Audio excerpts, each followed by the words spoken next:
ইয়াৰ লগে লগে আজিৰ অনুষ্ঠানৰ প্ৰথম পৰ্বৰ সমাপ্তি ঘটিছে। এতিয়া আছে কবিতা পাঠ। শ্ৰীযুত আনিছুজ্জামান নীলমণি ফুকন সম্পাদিত 20 শতিকাৰ অসমীয়া কবিতাৰ পৰাই যাৰ কবিতা পঢ়ি আমি সমৃদ্ধ হৈছোঁ, যিগৰাকী কবিৰ কবিতাই অসমীয়া জনমানসত ইতিমধ্যেই এখন স্থায়ী আসন অধিকাৰ কৰিছে। কবি, গীতিকাৰ, অনুবাদক আৰু এগৰাকী সফল সাহিত্য সংগঠক। ছাৰৰ লগত আজি কবিতা পাঠ কৰাৰ কথা আছিল এগৰাকী জনপ্ৰিয় শক্তিশালী আধুনিক কবি শ্ৰীযুত নীলিম কুমাৰৰ, কিন্তু শাৰীৰিক অসুস্থতাৰ বাবে শ্ৰদ্ধা নীলিম কুমাৰ আমাৰ মাজত উপস্থিত নাই। মই ছাৰক মঞ্চলৈ আগবঢ়াই আনিবলৈ আৰু আদৰণি জনাবলৈ চৰ্চাৰ সদস্যসকলক অনুৰোধ জনাইছোঁ।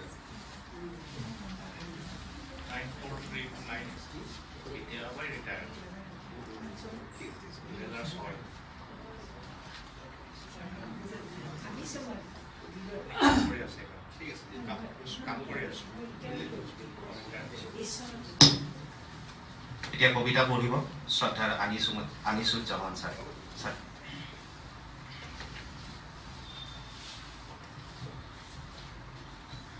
মোৰ সমবেত প্ৰিয় ব্যক্তিসকল, মই কাক উদ্দেশ্য কৰি ক'ম, আটাইখিনি মানুহে মোৰ প্ৰিয়। মাতটো বহি আছো, সেইকাৰণে মই কিমান সময় দিয়ে মোক এতিয়া কবিতা পাঠ কৰোঁ?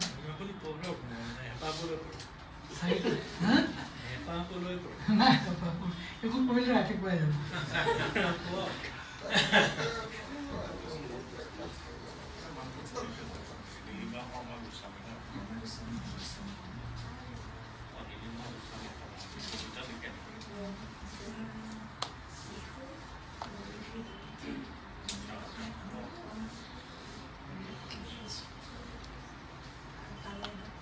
প্ৰতিজন কবিৰ বুকুত শব্দবোৰ আচহুৱাকৈ বাজে। নিজান ৰাতিক বাহিৰ সুৰে জগায়। অলপ সুবিধা পালেই হেৰেঙাকৈ কবিৰ কাষলৈ যাওঁ। সুৰাৰ ৰাগীত মতলীয়া কবিজনৰ বুকুত গান থওঁ। নিসংগতা, চৰাই কোলাহল, গান্ধ বিৰিণাৰ বতাহত কপা পাত, থিয় পৰ্বতৰ পৰা বৈ অহা নিজৰাৰ শব্দবোৰ কুলু কুলুকৈ শুনো। ৰাতি হ'লে মোৰ গৰ্ভৱতী স্ত্ৰীৰ পেটত কাণ থৈ শুনো। শব্দৰ কোলাহলবোৰ নিৰ্জন ৰাতি গান হৈ যায়। গৰ্ভৱতী স্তনৰ ভৰত যেন দুখ খাই যায় মোৰ অকলশৰীয়া সময়। প্ৰতিজন কবিৰ বুকুৰ শব্দবোৰ সুকীয়া। সন্ন্যাসী, সাধাৰণ নাগৰিক আৰু যুঁজাৰু ঘোঁৰা, এনেবোৰ শব্দৰ গৰাকী কবিজনে যোৱা নিশা আত্মহত্যা কৰিছে। যিমানেই শব্দ নাহক, যিমানেই শব্দৰ সন্ধানত কবিয়ে চিৎকাৰ নকৰক, মদিৰ তৃষ্ণাই হৃদয় চেৰাচেৰি কৰিলেও কবি নমৰে। মেকুৰীৰ 9টা প্ৰবাদ প্ৰাণ কবিৰ প্ৰাণৰ কথা। তেওঁ আদিম প্ৰচণ্ড ধুমুহাকো আওকাণ কৰি পৃথিৱীৰ ইমূৰৰ পৰা সিমূৰলৈ তেওঁ গৈ থাকে। তেওঁক নিৰ্বাসন দিলেও, বেখুৱাই মাৰিলেও তেওঁৰ মুখৰ কথাবোৰ থাকি যায় সাজটা আনাৰ গোন্ধ। বতাহত, গধূলি গোপালত, ৰঙীন আইনাত, বৰষুণে তিয়াই যোৱা তৰাবোৰ। এই কবিতাটো তোমাৰ আমি কেতিয়া কৈছোঁ গোলাঘাটৰ 89ত, তোমাৰ মা ঢুকত 89ত, এইটো আমি একেলগে আছিলোঁ। ৰাতি মানে হিৰেণ ভট্টাচাৰ্যৰ ভট্টাচাৰ্যৰ অসুখ হৈছিলে। অসুখটো অৱশ্যে নীলিম কুমাৰ ইনজেকশ্যন দৰৱ দিয়ে ভাল কৰিলে। সেই তাৰপিছত আহি পেলাই এইটো লিখা কবিতা। সেইটো বাস্তৱ চিত্ৰ এখন আছে।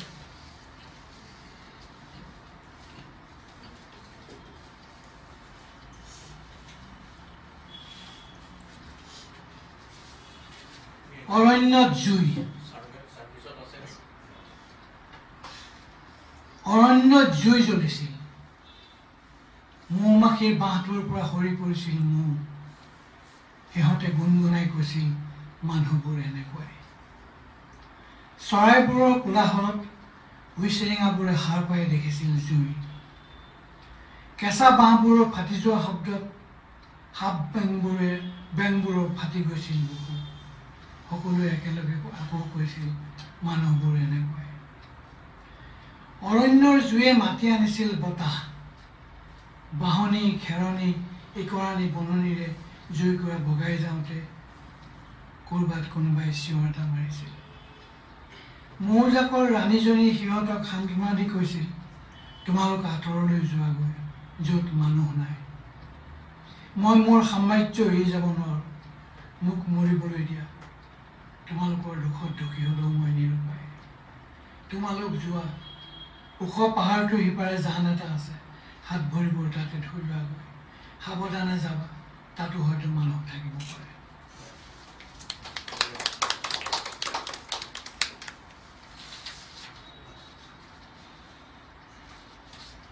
মাথো 5 মিনিট, এইটো কবিতা আগতে ক'ৰবাত পঢ়িছোঁ, গাৰ্থিয়া লৰকাৰ স্মৃতিৰে। মাথো 5 মিনিট, তাৰ পাছত তুমি কেঁকুৰিটো পাৰ হৈ যাবা, ৰঙামাটিৰ পাহাৰীয়াৰ বাটটো এৰি যাবাগৈ। তোমাৰ খোজবোৰত ধোঁৱা উৰিবলৈ ল'ব। উভতি নাচাবা, তোমাৰ বৃন্দাবনী চোতালত উৰি আহি পৰিব এজাক পখিলা। উভতি নাচাবা, তোমাৰ কাপোৰত চিটিকি আহি পৰিব তৰাব।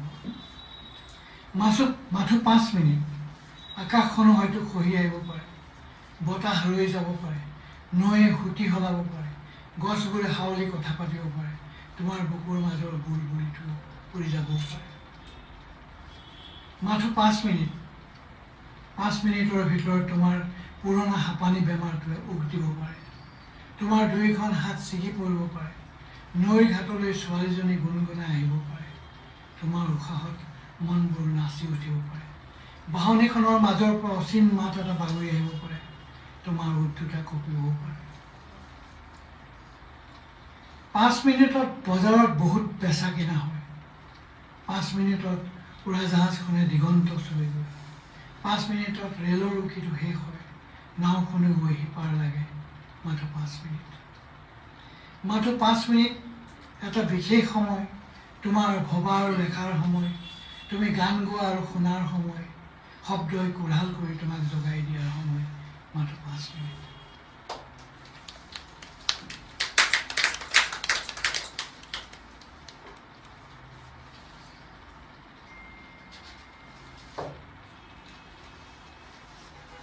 সংস্কাৰ। সভাত প্ৰস্তাৱ লোৱা হ'ল, 20 বছৰীয়া আঁচনি এখন লৈ নগৰখন স্থানান্তৰ কৰিব লাগে। বহু হাজাৰ কোটিৰ অৰ্থ সংস্কাৰ সাধিব লাগে। শ্মশান, কবৰস্থান, গ্ৰেভয়াৰ্ডৰ বাহিৰে পুৰণা ঘৰবাৰী, মানুহ, জীৱ জন্তু, গছ গছনি, নৈ নিজৰা সকলোবোৰকে স্থানান্তৰ কৰিব লাগে। আঁচনি মতে ঘৰবোৰ ভাঙি পেলাব, মানুহখিনিক অস্থায়ী যোজনাৰ মাধ্যমত আঁতৰৰ ক'ৰবাত সৰু সৰু আৱাস সাজি দিব, নৈবোৰ পুতি পেলাব, গছবোৰ কাটি পেলাব, ফুলবোৰ বেচি দিব, মাছবোৰ জাল মাৰি ধৰি পেলাব, গান গোৱা চৰাইজাকক বৰ সজাত ভৰাই থ'ব, পঢ়াশালী বিদ্যালয়সমূহ বন্ধ কৰি দিব। 20 বছৰ একোৱেই নহয়, 20 বছৰ অসমীয়া মানুহ অসমীয়া নপঢ়িলেও, গুৰুৰ কাষলৈ নগ'লেও, প্ৰস্তাৱত ৰেখাৰত 20 বছৰত মানুহ মৰিব পাৰে, 20 বছৰৰ বহুত দিন, বহুত ঘণ্টা, বহুত মিনিট। মাজতে এজনে ক'লে, শ্মশান, কবৰস্থান, গ্ৰেভয়াৰ্ডক কিয় বাদ দিয়া হ'ল? সেইবোৰ লৈ যাওক অস্থায়ী আৱাসৰ কাষলৈ, য'ত দিন যায় ৰাতি নপৰে। তাৰপাছত কি হ'ল? সপোনৰ বুৱতী সুঁতি, উলংগ মানুহবোৰে কথামতেই কাম কৰিবলৈ ল'লে, লগে লগে অৰ্থৰ সংস্কাৰ।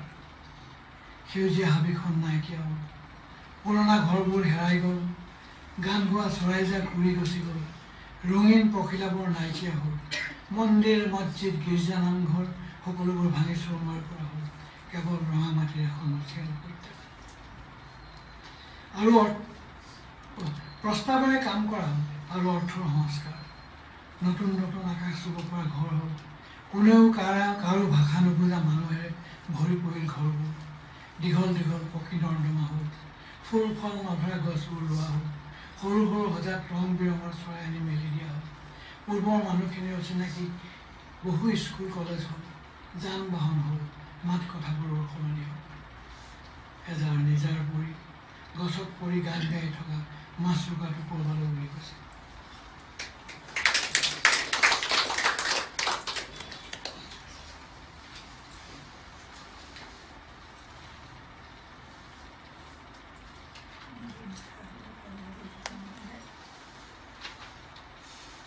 অলপ দীঘল কবিতা নকৰোঁ, সেইটোকে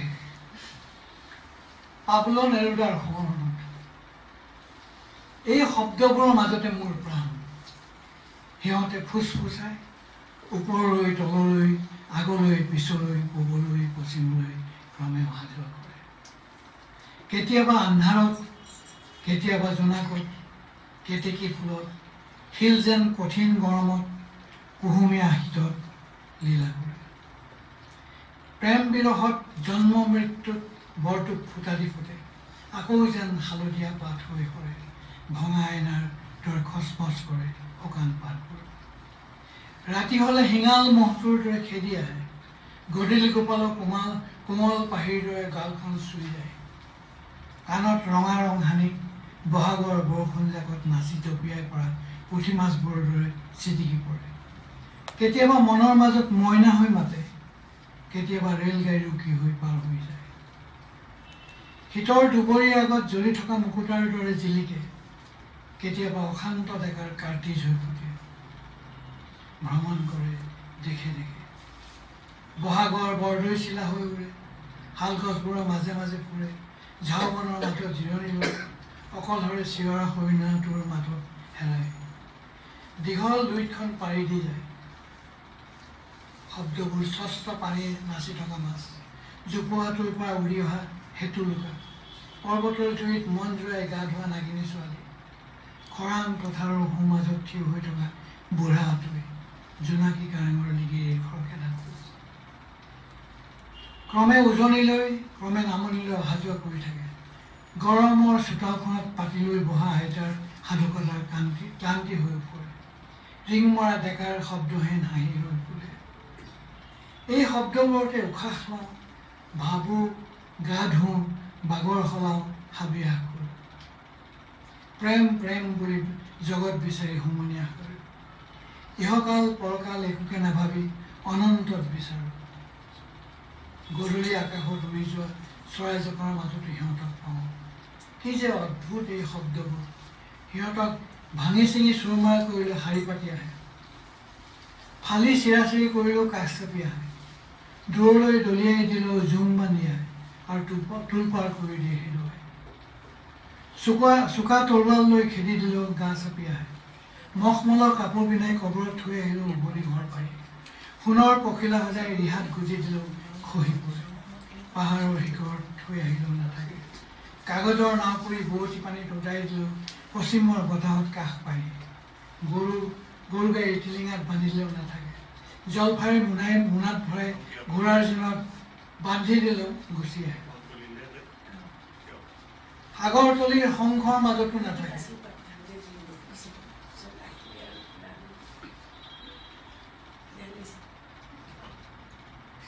সাগৰতলীৰ শংখৰ মাজতো নহয়, সোণালী জাহাজতো নপৰে, শব্দৰ ইপাৰেও নাথাকে, শব্দৰ সিপাৰেও নাথাকে, প্ৰসাৰিত ৰশ্মি কিম্বা সুগন্ধি পখিলাৰ মাজতো নাথাকে। কি যে ভয়ানক এই শব্দবোৰ, শাৰী পাতি কহুৱা কোমল বতাহৰ ডেউকাত উঠি পাৰ কৰে সিহঁতে এনেকৈ দিন এনেকৈ ৰাতি।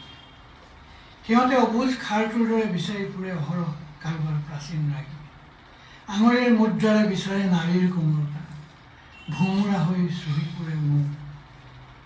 এই শব্দবোৰ জন্মলগ্ন বায়ু আছিল কি, বৰ অবুজ সিহঁত, কলেজীয়া ছোৱালীৰ দৰে জুম মানি কথা পাতিবলৈ বিচাৰে, ল'ৰা ছোৱালীহঁতৰ মাজত খেলিবলৈ বিচাৰে, মানি টানা লনাহঁতৰ স্কুললৈ নিয়া বেগবোৰত লগত নাযায়, সিহঁতৰ বয়সৰ মান নেপায়, কেতিয়াবা কেতিয়াবা কেঁচুৱা হৈ কান্দে, ডেকা হৈ এফাকি বিহু গীত জোৰে, বুঢ়া হৈ লাখুটিডালকে হাৰ বুলি লয়, দহোচীয়া মধুৰীত কামোৰ মাৰোঁতে ওচৰত যায়, হাতী চিকাৰলৈ যাবলৈ বিচাৰে, মূৰত নাৰ্জী ফুলৰ থোপাত লৈ, কদমৰ ডালত ফুলে আকৌ কদমৰ ডালত হালি জালি পৰে, চন্তোৰৰ তাঁৰত নাচে চিদৰঞ্জনী হৈ, বাঁহীৰ সুৰত ভাহে ভৈৰৱী হৈ, পাৰ্বিনৰ কণ্ঠত জিৰণিলৈ শংখধ্বনি হৈ, অগৰীৰ ধৰে ফুৰে, অকলশৰীয়া হ'লে কথা পাতিবলৈ বিচাৰে, ঘড়ীটোৰ কাঁটাডালৰ লগত দৌৰে, মন্দিৰৰ চোতালত উঠে, মছজিদৰ মিনাৰ বগাই কাণত আহি কয় আহিছোঁ। সিহঁতক শুই থাকিবলৈ ক'লেও নুশুৱে, সাৰ থাকিবলৈ ক'লেও ভাও জুৰে, অহৰহ জুনুৰিয়াই থাকে প্ৰাণত আৰু শাৰী পাতি আহি মনলৈ আৰু ফুচফুচাই কয় আমি আহিছোঁ, আমি আহি আছোঁ, আমি আহিয়ে থাকিম। এই চাৰিটা কবিতা শেষ কৰিলোঁ। ইয়াত মোৰ কৃতজ্ঞতা জনাইছোঁ এই অনুষ্ঠানটোৰ গৰাকীনী মীনাক্ষী বৰকটকী আৰু শয্যাৰ সভাপতি প্ৰমুখ্যে সভ্যসকলো সকলোকে মই কৃতজ্ঞতা জনাই একেলগে চাৰিটা কবিতা পঢ়িলে কোনেও নুশুনে। এই কবিতা বন্তৰ বুলি কয়। আপোনাৰ যে নিঃশব্দে শুনি আছে ধৈৰ্য হ'লে তাৰ কাৰণে মই আন্তৰিক কৃতজ্ঞতা। বহুত ঠাইত কবিতা পাঠ কৰিছোঁ জীৱনত, কিন্তু আজিৰ সমবেত মানুহখিনিক পাই ভাল লাগিছে। মই সেইকাৰণে কৈছোঁ মোৰ গোটেইখিনি আপোন মানুহ, মোৰ নিজৰ মানুহ, তেওঁলোকক সম্বোধন কৰিবলৈ নাই। প্ৰত্যেককে মই হৃদয়ৰে সম্বোধন কৰোঁ। ধন্যবাদ।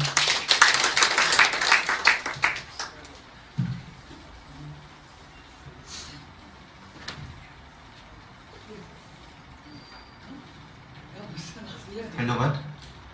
ছাৰৰ কবিতাই পৰিৱেশটো মায়াময় কৰিলে আমি মন্ত্ৰমুগ্ধ হৈছোঁ, নিজকে সৌভাগ্যৱান বুলি ভাবিছোঁ। ইয়াৰ অনুদান হয়তো আমাৰ হৃদয়ত চিৰকাললৈ থাকি যাব। ছাৰক আমি শয্যাৰ ফালৰ পৰা ধন্যবাদ জনাব বিচাৰিছোঁ আৰু লগতে তেখেতৰ সুস্বাস্থ্য কামনা কৰিছোঁ। ছাৰে আমি কবিতা লিখি থকাটো বিচাৰোঁ। ধন্যবাদ।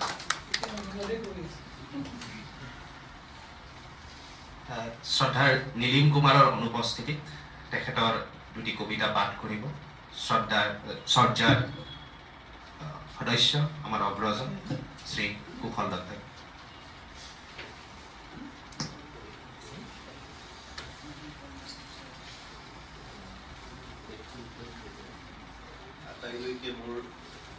শ্ৰদ্ধা জনাইছোঁ। নীলিম কুমাৰৰ অনুপস্থিতিৰ হেতু মই তেখেতৰ দুটি কবিতা পাঠ কৰিবলৈ আগবাঢ়িছোঁ। নীলিমদাৰ নিচিনাকৈ ইমান ধুনীয়াকৈ পাঠ কৰিব নোৱাৰিম, মই মোৰ ধৰণে পাঠ কৰিম।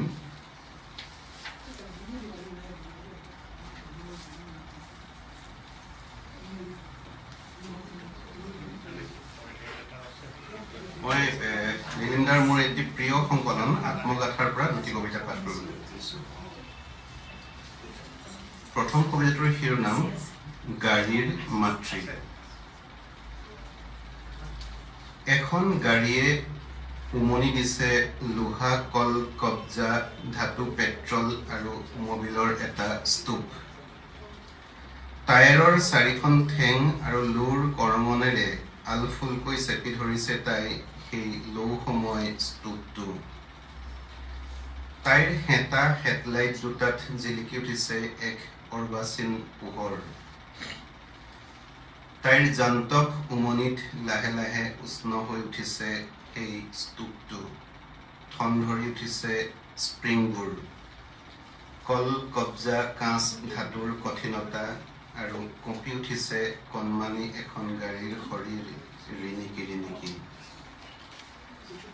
যেতিয়া চাৰি ঠেং আৰু কৰমন মেলি দিলে মাতৃ গাড়ীখনে, তাইৰ পেটৰ তলত চিঞাই উঠিল সন্তান গাড়ীখন।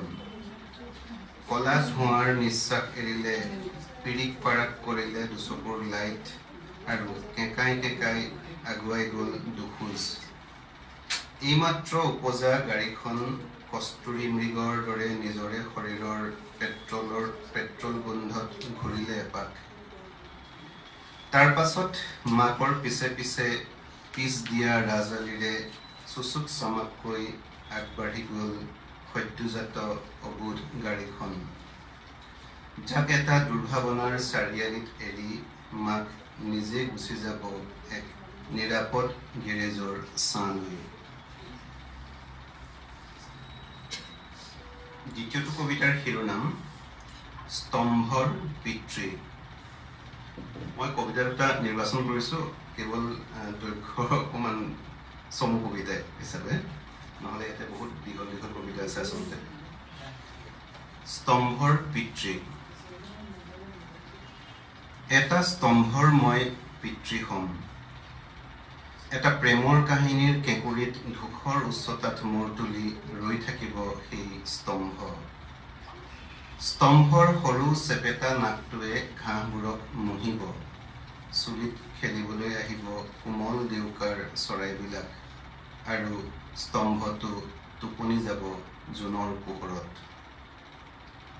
এদিন ৰ'দে পুৰিব বতাহে চেপিব শীতত ঠেৰেঙা লাগিব স্তম্ভটো মণিত ঢাক খাব স্তম্ভৰ মুখ আৰু মই ম্ৰিয়মান হৈ চাই ৰম দূৰৈৰ পৰা আৰু যেতিয়া এদিন সেই স্তম্ভ উদাস হ'ব মোৰ কালিমাৰ পোছাক পিন্ধি আৰু বিচাৰিব পিতৃক মই তেতিয়া এটা কাহিনীৰ মধ্যপৃষ্ঠাৰ পৰা মোৰ কবিতাৰ আঁহবোৰৰ তলেৰে ওলাই আহিম আৰু সেই স্তম্ভই উচুপিব মোৰ গাত হাউলি পৰি এনেকৈ সেই পুৰণি কাহিনীৰ কেঁকুৰিত আমি মিলিত হ'ম ইজনে সিজনক হেৰুৱাবৰ বাবে আৰু অভিমানত সেইদিনা স্তম্ভটোৱে বৰষুণত তিতি ৰ'ব সেইজাক বৰষুণত সেইজাক বিষাদ বৰষুণত য'ত ময়ো তিতিছিলোঁ মোৰ ভাৱনাবোৰৰ সতে যি স্তম্ভ ৰচিত হৈছে মোৰ বৰ্ষাৰ ভাৱনাত সেই স্তম্ভৰ মই নিৰ্বিকাৰ পিতৃ হ'ম ধন্যবাদ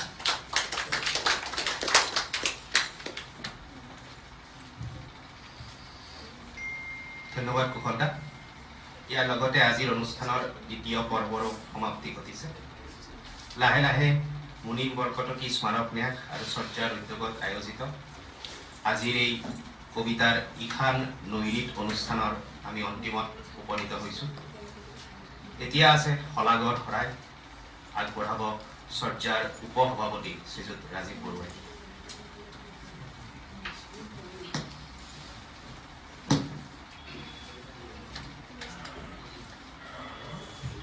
নমস্কাৰ আপোনালোকে কিভাৱে নাজানো শলাগৰ শৰাই মোৰ আটাইতকৈ প্ৰিয় কাৰ্যসূচী এখন সভাৰ কাৰণ এতিয়াৰ পৰা আপোনালোকে কম্প'জ হৈ বহি থাকিব নালাগে ইয়াৰ পাছত আপোনালোকে একাপ চাহ খাবলৈ যাব পাৰিব আৰু ঘৰা কৰি যাব পাৰিব গতিকে মই ভাবোঁ যে এখন সভাৰ আটাইতকৈ প্ৰিয়তম কাৰ্যসূচী হৈছে শলাগৰ শৰাই তথাপিতো আনুষ্ঠানিকতাৰ খাতিৰত মই শলাগৰ শৰাই আগবঢ়াবই লাগিব মই প্ৰথমতে আজি আমাৰ চৰ্যাৰ এই অনুষ্ঠানৰ মধ্যমণি আমাৰ শ্ৰদ্ধেয় সময় দাতিক দেৱক মই আজি আমাৰ আমন্ত্ৰণ ক্ৰমে এই অনুষ্ঠানত উপস্থিত থকাৰ বাবে শলাগ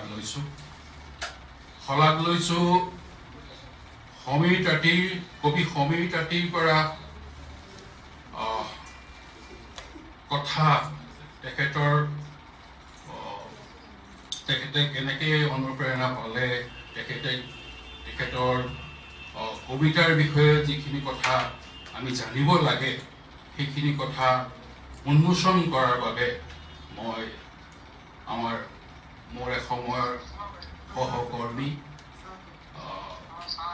সাহিত্য সমালোচক মুনিম বয়ানৰ শলাগ লৈছোঁ আমাৰ আনিস্কাক আমাৰ শ্ৰদ্ধেয় জ্যেষ্ঠ কবি আনিস্কাক সদায় মই আনিস্কা বুলি কওঁ গতিকে সেইটো এটা মৰমৰ দাবী সোমাই থাকে শলাগ লৈছোঁ আমাৰ অনুষ্ঠানত আজি অনুবাদ কবিতা পাঠ কৰাৰ কাৰণে সমীৰতালী অনুবাদ কবিতা পাঠ কৰাৰ কাৰণে সুৰজিৎ বৰুৱাদেৱৰ তেখেত ভাল অনুবাদক লগতে শিক্ষাবিদ শলাগ লৈছোঁ নীলিম কুমাৰৰ অনুপস্থিতিত কবিতা পাঠ কৰাৰ বাবে আমাৰ চৰ্যাৰ সদস্য কুশল দত্ত হৈছে সকলোকে মই ইয়াত থকা সকলোকে সাহিত্য অনুৰাগী আৰু সকলো সাহিত্য ৰসিক সকলোকে মই শলাগৰ শৰাই আগবঢ়াইছোঁ পিছে শলাগহে আগবঢ়াইছোঁ দেই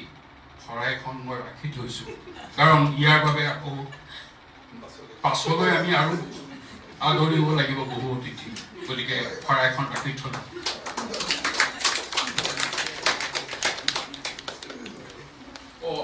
কথা পাহৰিলোঁ আমাৰ ন্যাসৰক্ষী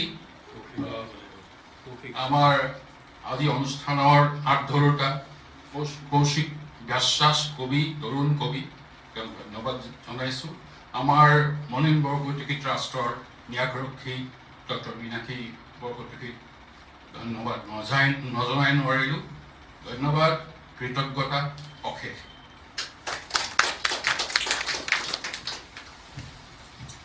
ধন্যবাদ ছাৰ ইয়াৰ লগে লগে বধূবলীৰ এই দ্বিতীয় সংস্কৰণৰ সমাপ্তি ঘটিছে